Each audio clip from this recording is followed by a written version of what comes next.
আজকে আমি দেশীয়ভাবে কলমি শাক রান্না করব। এই জন্য প্রথমে চুলায় দিয়ে দিলাম চিংড়ি মাছ, আর এটি আমি ছোটো চিংড়ি মাছ নিয়ে নিয়েছি। এগুলো আমি কেটে রেখেছি। আর এই যে সাথে চিংড়ি মাছের মাথা বাটা, এগুলো এখন দিয়ে দেব। তারপর দিয়ে দেবো আমি 1 চামচ লবণ, আর লবণটা দিয়ে তারপর আমি দিয়ে দেবো হলুদের গুঁড়া। তারপর আমি দিয়ে দিলাম 1 চামচ শুকনো মরিচের গুঁড়ো। এগুলো দিয়ে আমি ভালোভাবে নাড়াচাড়া করে দেবো।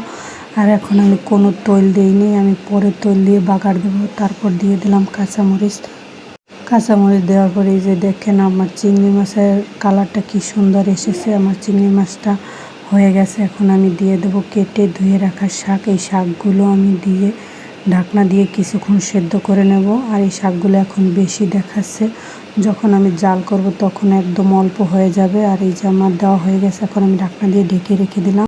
শাকটা আমার প্রায় সেদ্ধ হয়ে গেছে, একদম অল্প হয়ে গেছে। এখন আমি শাকটাকে ভালোভাবে নাড়াচাড়া করে আরও কিছুক্ষণ সিদ্ধ করে নেব। পানিটা আরও একটু টানিয়ে মাখা মাখা করে রাখবো।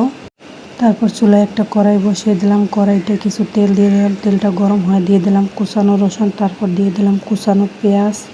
এই পেঁয়াজ আর রসুনটা আমি হালকা লাল লাল করে ভেজে নেব।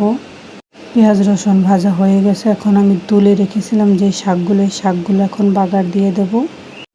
এই যে শাকগুলো কড়াইতে ঢেলে দিয়ে দিলাম। এখন আমি হালকা নাড়াচাড়া করে নেব। দিয়ে দেব কিছু শুকনো মরিচের ফাঁকিটা দিয়ে আমি আর কিছুক্ষণ নাড়াচাড়া করে সুন্দর করে রান্না করে নেব। আর এই তো আমার রান্না করা হয়ে গেছে।